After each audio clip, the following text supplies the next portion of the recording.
winter in St James's Park. The hard weather has driven wild duck and gulls into town.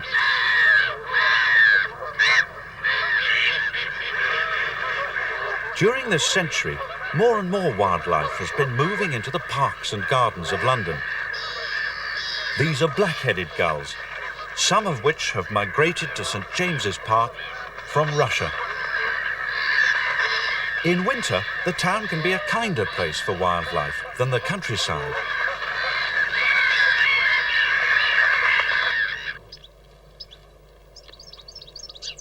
A colourful variety of birds is attracted to suburban gardens by bird tables and plant seeds.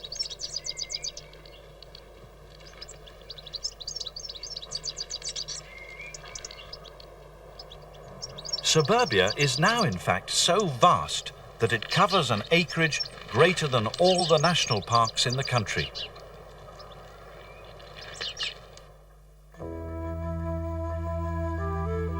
Wild flowers, some of which are becoming rare in the countryside, bloom freely on the capital's wastelands. Coltsfoot is one of the first to flower in early March. Even wood anemones and wild daffodils, now scarce in the country, grow in some relics of old forest in London.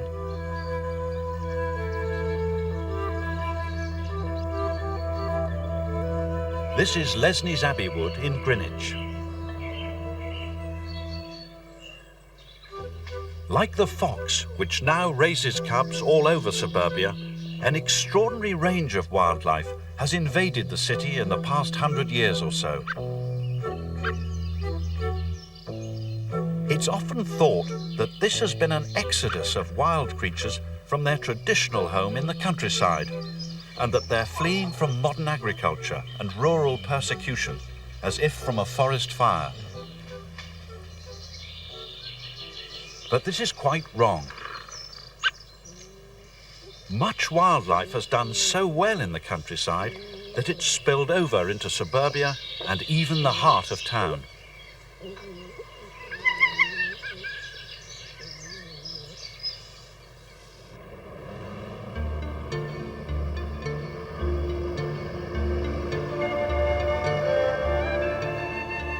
As with the kestrel, hunting sparrows in central London, most wildlife has benefited from a great decline in rural persecution.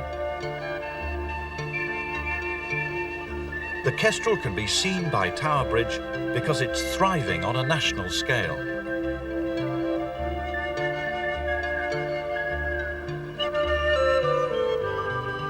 This is true of much of the colourful variety of creatures that can now be found in the city.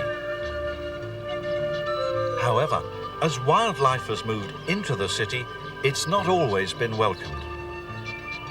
The hedgehog may have escaped the gamekeeper, but some creatures are hunted down even in town.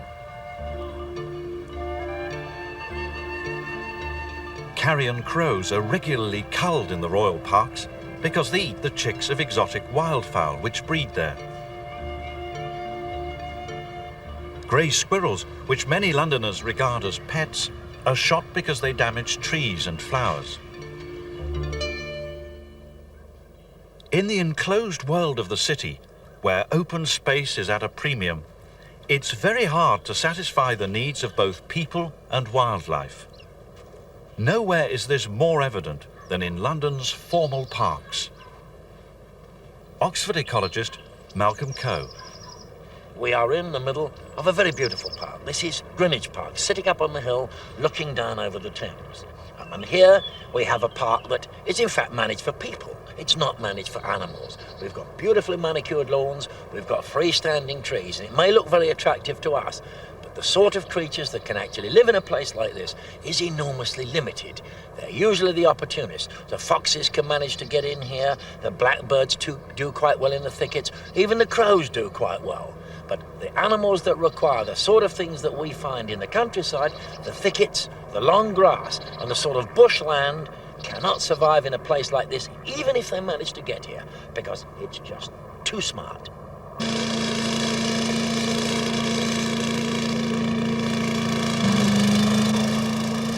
The traditional management of places like Greenwich Park is understandably not designed to turn it into a nature reserve.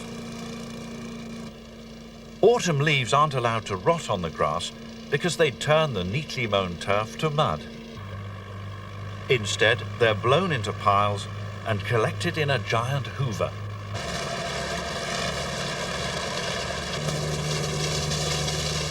Leaf litter is taken out of the park's food chain, so that this vital part of the ecosystem exists only in fenced-off areas where the blower never goes. Because the management of parks for people rather than animals limits the range of species that can survive here, those who'd like a greater variety of wildlife in towns advocate a new approach to the treatment of the city's green islands. London Wildlife Trust ecologist John Newton. There is scope for developing wildlife areas in all of our green space within the city, and parks and gardens are particularly important in this respect. There's a lot that could be done in our traditional parks for wildlife. For instance, instead of clearing up dead wood, rotting leaves and things like that, leaving them in situ so that the animals and plants which grow and live on those sorts of substances can still occur in the park's environment. Dead wood may be valuable for fungi and beetles, but it can be dangerous if it falls on people's heads.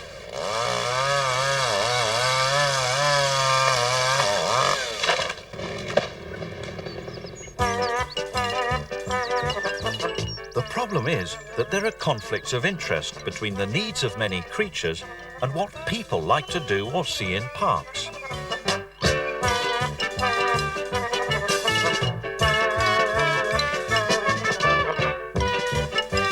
Wildflowers are regarded as weeds by most gardeners and park keepers, who put much of their energy into creating colourful displays of cultivated plants.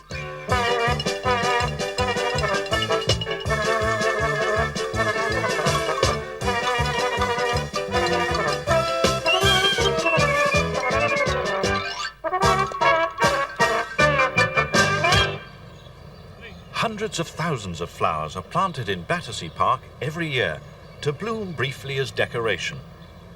But they're of very little value as a wildlife habitat. The formal gardens and lakes of the parks are ideal for some species, such as Canada geese.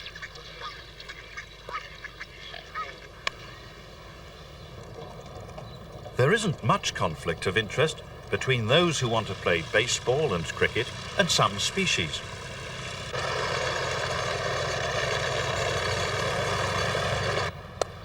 Mown turf is as attractive to pigeons and starlings as to sportsmen.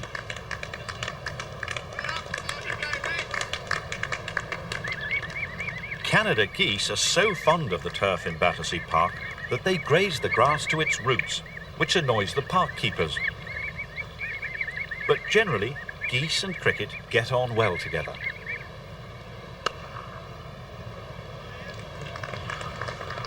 Overgrown areas in the park are a nightmare, however, for the boundary fieldsman. The special wildlife area of Battersea Park is cordoned off from the formal lawns and flower beds.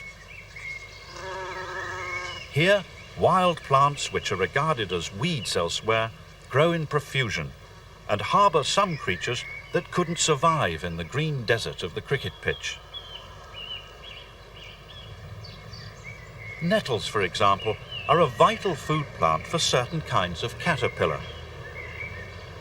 They eat nothing else. And if the caterpillars don't survive, neither do the butterflies they become. The beautiful peacock and the small tortoiseshell both depend on nettles.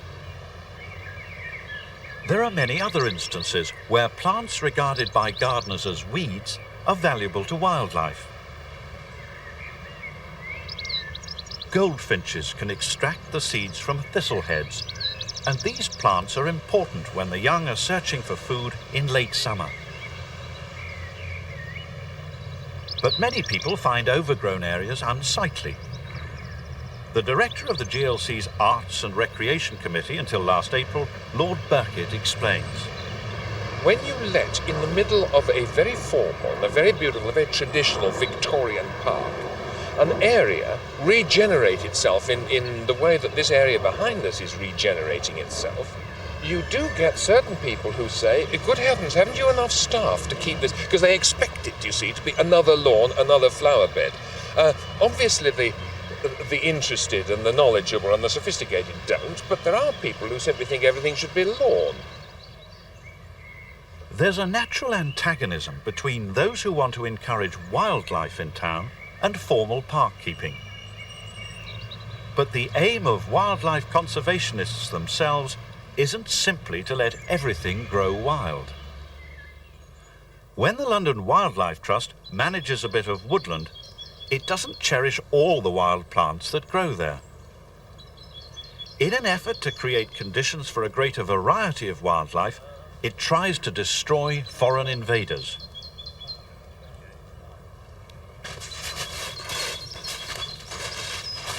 The naturalist is a nationalist when it comes to dealing with this exotic from the Himalayas. John Newton. Rhododendrons are a very attractive plant, but from the wildlife point of view, they're fairly sterile. They're not a native plant, they've been introduced by man. And also they tend to be very prolific seeders. They seed into the natural environment and take over large areas. The problem is that rhododendrons aren't eaten by many insects, a quality gardeners may admire, but conservationists despise. Introduced species, obviously, by virtue of being introduced, haven't been in this country for very long, whereas our native species, and the oak is perhaps the most typical example, has been here for thousands of years. And because of that, insect species have been able to adjust to the oak, and we now have something like 300 odd species of invertebrate actually exist on the oak tree. They depend on the oak tree's existence.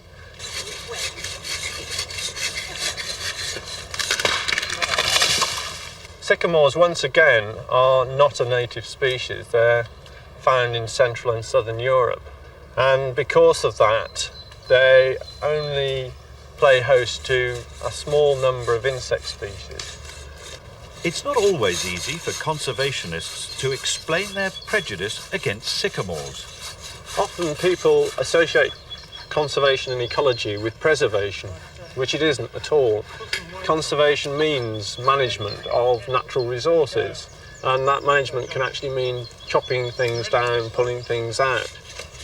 And very often when we're working on a site, somebody will come along and say, well, what are you taking these trees down? I thought you were wildlife conservationists. And we have to explain that this is just part of the management. And by taking a tree out, you're perhaps giving space for something else to come through, which is more interesting for wildlife. Okay. All clear?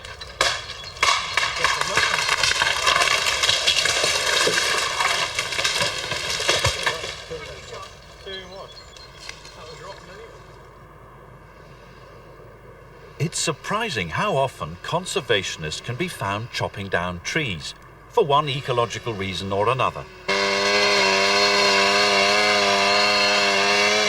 Here, Tom Langton of the Flora and Fauna Preservation Society applies the chainsaw to an old tree on Wimbledon Common.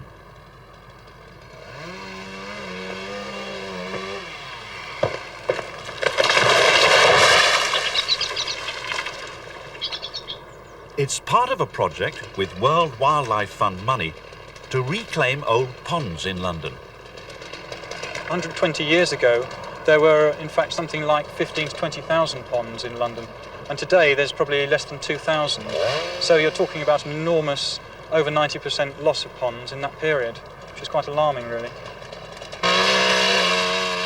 If a pond is just left, then given 10 or 20 years, the trees will grow up around it, the smaller plants disappear, and the water level gets shallower and shallower until that pond actually dries up itself. This is a marvellous old medieval fish pond, a stew pond, where people used to keep fish stocks for eating.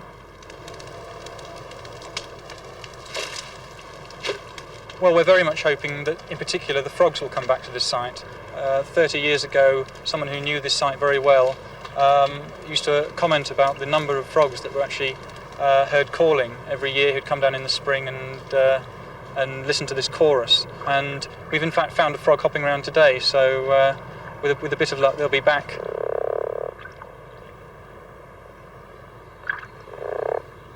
Most of the time, conservationists are trying to manage the existing landscape for wildlife. In recent years, however, there have been attempts to create from scratch parks for wildlife in the most built-up areas of the city. On this tiny site near St Pancras Station, there's been an effort to compensate in town for the loss of habitat in the countryside. The warden of Camley Street is ecologist Jackie Stern. Habitats for wildlife are being lost nationally. 50% of our wetlands have been lost since the war, and what we've got here is wetland. We've got marsh, open water and water's edge plants, which is what wetland is. So it's actually providing a very valuable function in pure nature conservation terms for creating new habitats. It's been planted with native plants so that it's an example of how parks like Regent's Park, parts of Hampstead Heath, Hyde Park, wherever else, could be. Perhaps it's a spider, but it's dead, I think. We do get some people who come here and they say, where are the animals? And my response to that was, we're not really an urban farm. You're not going to find sort of frogs in pens and so on. The point about this park is that you have to keep your eyes and your ears open and look. And I sometimes suggest that they get one of the children to take them down and show them, because the children know the things are here. We don't get that question coming from children, we get that question coming from adults. And there is plenty here if you do actually look. The park may have an educational value, yet at a very high cost. In this case, £1 million. Yet it's far too small an area to harbour more than a few mostly small creatures.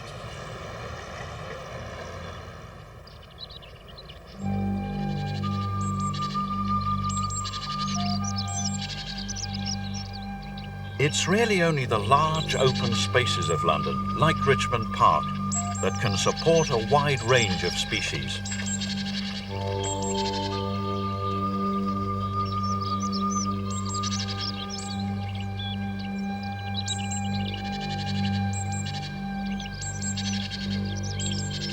Amongst the herds of semi-wild red and fallow deer is a much greater variety of wild creatures than could ever survive in the shadow of St Pancras Station.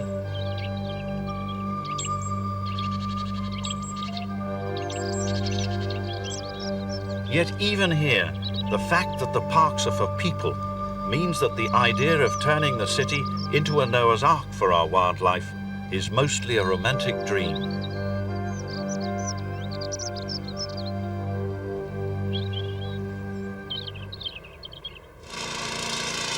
Many conservationists accept that there are limits to what can be done in the city, but they have other reasons for trying to encourage wildlife here.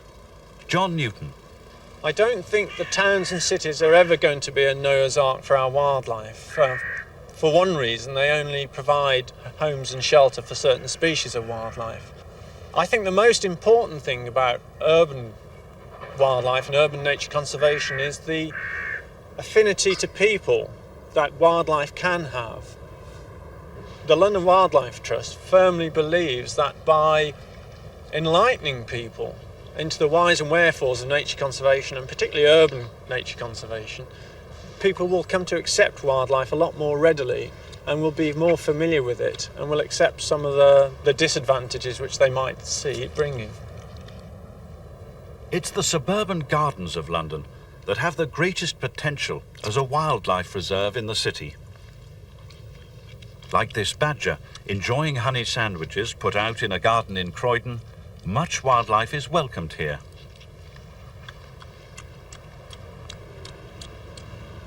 But badgers can cause conflicts even in the suburbs. They're often driven from golf courses, accused of damaging the fairways and greens. and not many suburban gardeners would welcome the potholes of a badger set on their back lawn.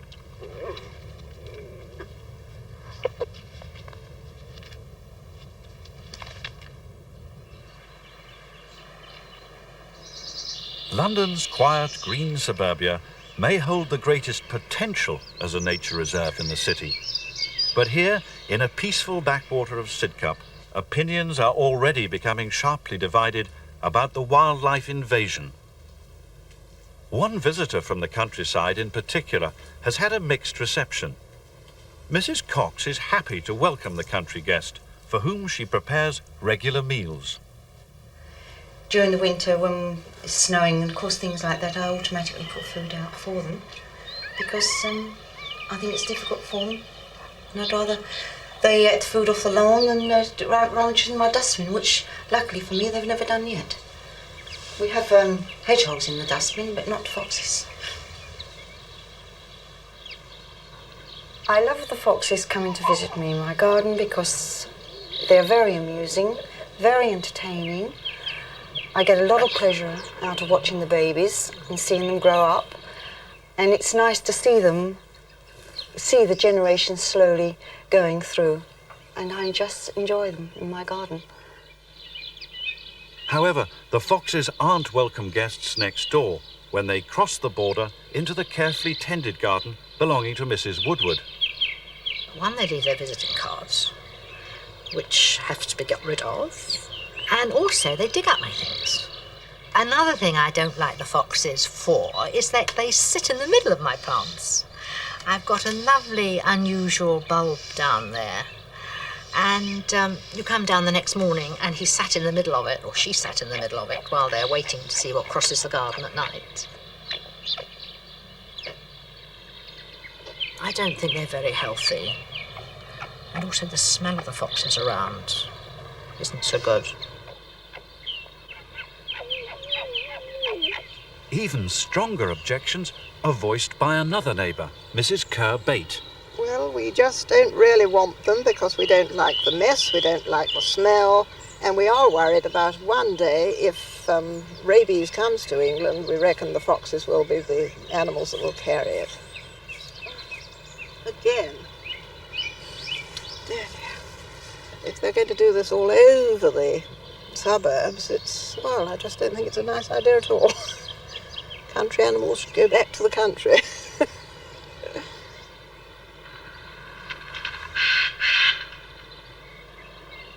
The degree to which Londoners will tolerate the wildlife in their back garden nature reserves is unlikely to greatly affect what's there now. But if the city's to become more of a wildlife sanctuary than it already is, difficult choices will have to be made. Are the open spaces of the city for people or for wildlife? In Sidcup, nobody's sitting on the fence when the subject is the red fox, a country animal that has become a symbol of urban wildlife. We like to keep that part of the garden as wild as possible to attract the wildlife. I mean, that fox had 5 cubs last year, but she's had 4 again this year. And we're inundated with them round here. We hope they will keep on multiplying as the years come along. I know one lady up the top once, she didn't know what the smell was. And when I told her, she said, "Oh, I'll never let my grandchildren in the garden again."